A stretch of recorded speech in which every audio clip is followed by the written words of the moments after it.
Salam, Bapak Ibu, saudara-saudara yang kekasih. Kita bertemu kembali dengan saya, Pendeta Naik Semorang. Sebelum kita mendengarkan firman Tuhan, mari kita berdoa. Ya Tuhan, Allah Bapa kami yang bertahta di kerajaan sorga, kami bersyukur kepada Tuhan bahwa pada hari Minggu yang indah ini, kami dapat beribadah, bersekutu di dalam Engkau ya Tuhan. Dan kami ingin agar kami dapat mendengarkan sabda-Mu, sebab firman-Mu adalah pelita bagi kaki kami dan terang bagi jalan kami. Bersabdalah Engkau, sebab kami siap mendengarkan firman-Mu. Di dalam nama Tuhan Yesus Kristus kami berdoa. Amin. Bapak Ibu, saudara-saudara yang kekasih, firman Tuhan yang menjadi renungan bagi kita pada minggu ini, kita akan membaca dari kitab Ulangan pasal 16 ayat 13 sampai dengan 17. Saya akan membaca kepada Bapak dan Ibu, demikian firman Tuhan kepada kita. Hari Raya Pondok Daun haruslah kau rayakan 7 hari lamanya. Apabila engkau selesai mengumpulkan hasil tempat penggirikanmu dan tempat pemerasanmu, haruslah engkau bersukaria pada hari rayamu itu. Engkau ini dan anakmu laki-laki serta anakmu perempuan, hambamu laki-laki dan hambamu perempuan, dan orang Lewi, orang asing, anak yatim dan janda yang di dalam tempatmu. 7 hari lamanya haruslah engkau mengadakan perayaan bagi Tuhan Allahmu di tempat yang akan dipilih Tuhan. Sebab Tuhan Allahmu akan memberkati engkau dalam segala hasil tanahmu dan dalam segala usahamu, sehingga engkau dapat bersukaria dengan sungguh-sungguh. 3 kali setahun setiap orang laki-laki di antaramu harus menghadap hadirat Tuhan Allahmu ke tempat yang akan dipilihnya, yakni pada hari raya roti tidak beragi, pada hari raya 7 minggu, dan pada hari raya Pondok Daun. Janganlah ia menghadap hadirat Tuhan dengan tangan hampa. Amin. Bapak Ibu, saudara-saudara yang kekasih, penulis kitab Ulangan ini menginginkan umat Israel yang sebagai umat pilihan Tuhan untuk menata kembali sistem ibadah dan sistem kemasyarakatan serta sistem hidup berbangsa sebagai bangsa pilihan Tuhan Allah. Di dalam bagian cerita yang kita baca ini, secara khusus penulis kitab Ulangan menumpukan kepada permasalahan untuk perayaan-perayaan keagamaan dan juga masalah sosial di masyarakat bangsa Israel. Bapak Ibu, saudara-saudara, dikatakan di dalam persoalan yang di dalam topik ini untuk perayaan-perayaan orang-orang Israel. Ada 7 perayaan besar orang-orang Israel. Tetapi dalam teks ini 3 yang disebutkan, yakni perayaan Pondok Daun, kemudian hari raya roti tidak beragi, dan juga hari raya 7 minggu. Bapak Ibu, saudara-saudara yang kekasih, di dalam perayaan yang dikatakan secara optimal dibicarakan tentang Pondok Daun. Apakah perayaan Pondok Daun itu? Pertama, Bapak dan Ibu, Pondok Daun ini adalah suatu kenangan ketika orang Israel keluar dari tanah Mesir. Mereka berada di pengembaraan di padang gurun, dan di sana mereka hidup sebagai orang-orang yang nomaden, yang hidupnya sepenuhnya bergantung kepada kemurahan hati Tuhan. Mereka dilepaskan oleh Tuhan dari perbudakan Mesir menuju tanah perjanjian yang telah dijanjikan oleh Tuhan Allah kepada leluhur mereka Abraham. Ketika mereka ada di padang gurun, mereka mendirikan pondok yang sederhana, pondok yang biasanya berbentuk dinding yang hanya segitiga atau 3 dinding saja, dinding kiri, dinding kanan, dan dinding belakang. Lalu bagian depan terbuka dengan atap yang juga setengah terbuka, agar mereka boleh melihat ke atas, ke langit, melihat bintang-bintang sebagai suatu tanda bahwa Allah memberkati mereka. Di dalam perjalanan mereka menuju tanah Kanaan itu, mereka harus belajar bagaimana Tuhan Allah memberkati mereka, menyertai mereka, mencukupkan segala kebutuhan-kebutuhan mereka sepanjang perjalanan mereka. Ketika Pondok Daun pada masa ketika mereka sudah sampai di tanah Kanaan, pada masa zaman kerajaan ini, yang dibicarakan oleh teks ulangan ini adalah suatu pesta Pondok Daun, di mana mereka telah panen gandum, panen anggur, dan panen hasil pertanian yang lain. Mereka telah hidup cukup makmur. Tetapi di tengah-tengah kemakmuran itu, mereka harus mengenang kisah mereka yang terlebih dahulu itu hidup di dalam tuntunan tangan Tuhan sebagai bangsa yang tidak mempunyai negeri.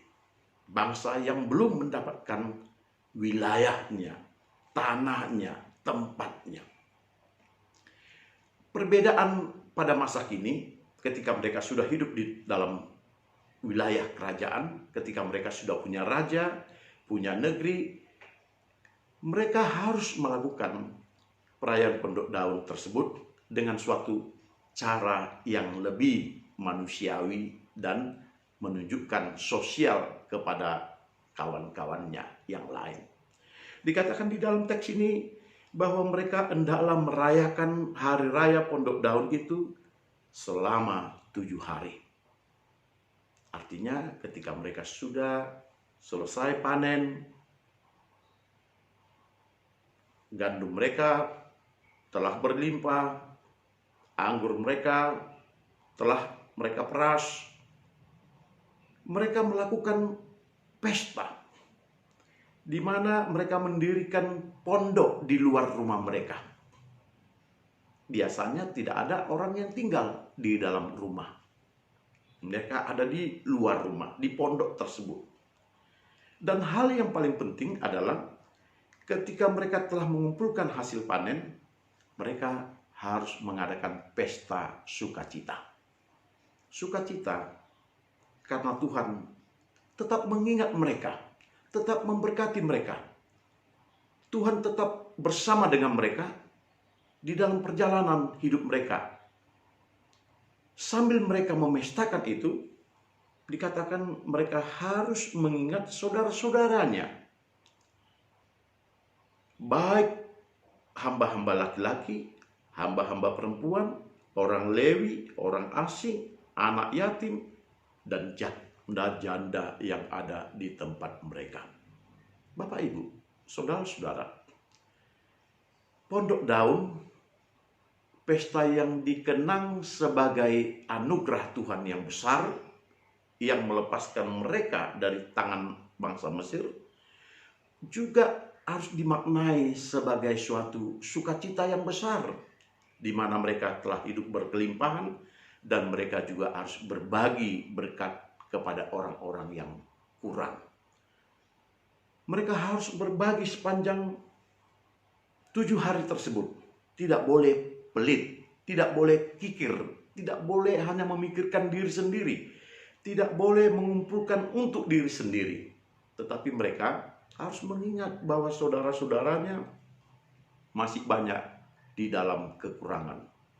Mereka harus memiliki perasaan yang sama seperti Allah ketika mereka hidup di tengah-tengah kekurangan di pengembaraan menuju tanah Kanaan. Tuhan memelihara mereka. Maka mereka juga harus mengingat saudara-saudaranya yang ada di negeri Israel ketika mereka sudah tinggal di wilayah kerajaan Israel, bahwa tidak semua orang bernasib untung. Tidak semua orang dapat hidup cukup. Tidak semua orang dapat berkelimpahan.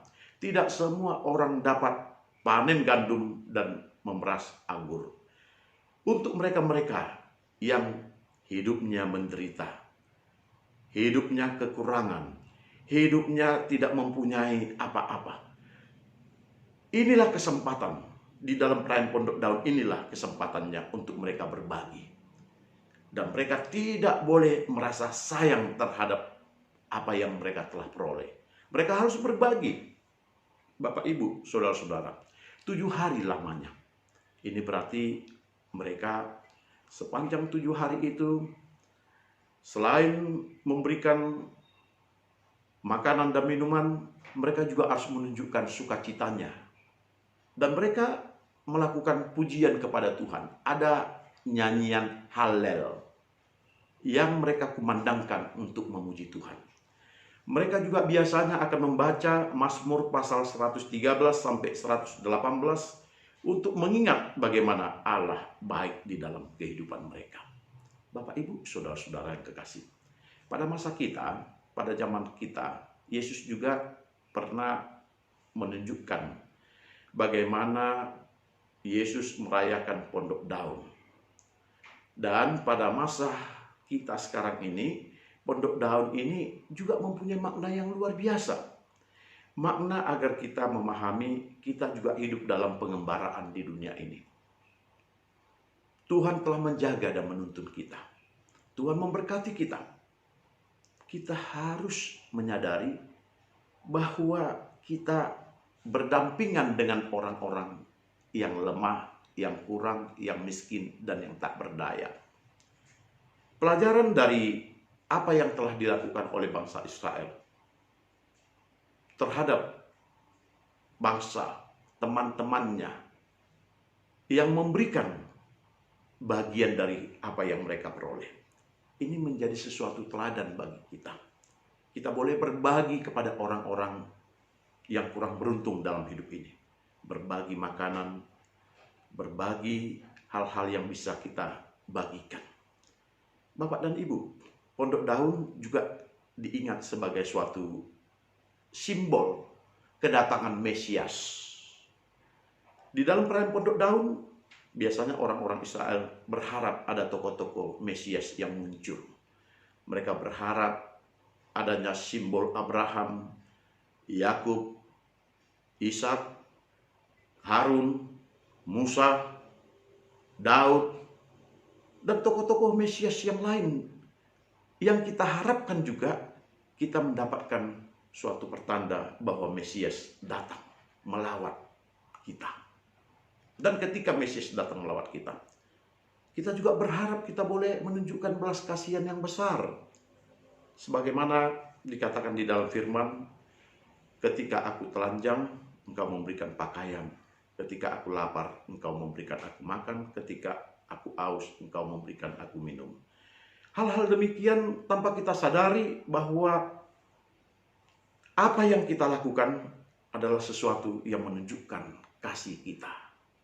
Bapak, Ibu, saudara-saudara yang kekasih, kita harus hidup di dalam perayaan-perayaan yang memang kita rayakan, tetapi makna yang paling penting dari perayaan itu adalah kita harus dapat memberikan apa yang bisa kita berikan sebagai suatu tanda kerinduan kita kepada kedatangan Mesias. Kita merindukan kedatangan Mesias, tetapi kita merindukan juga agar Mesias mendapati kita di dalam kesiap-siapan, di dalam kebaikan hati kita, di dalam sukacita kita.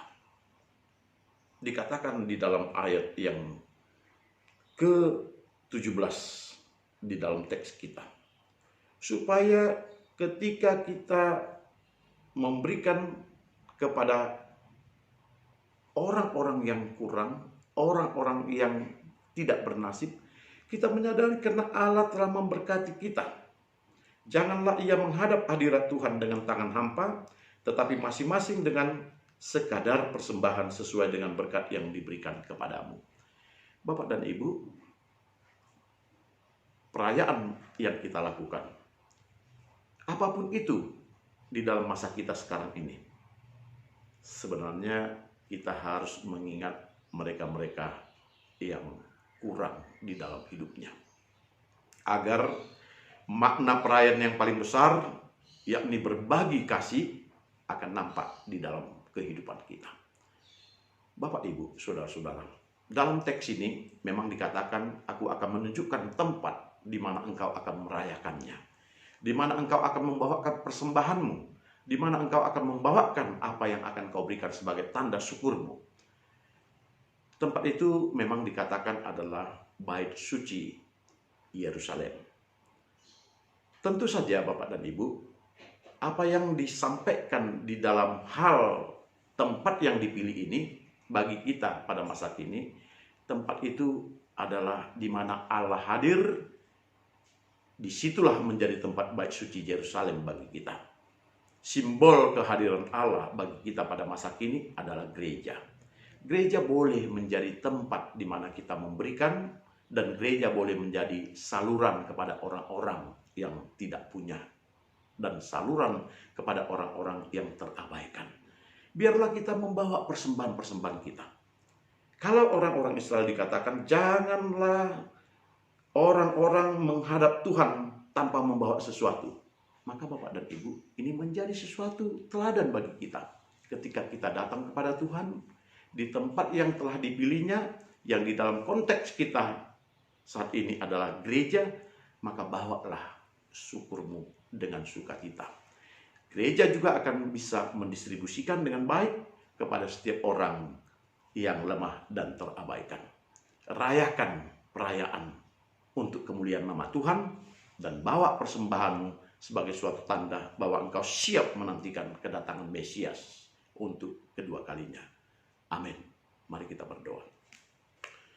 Bapa di surga, terima kasih untuk firman-Mu yang bersabda kepada kami pada minggu yang indah ini, di mana Engkau juga meminta kami untuk mengadakan perayaan keagamaan kami.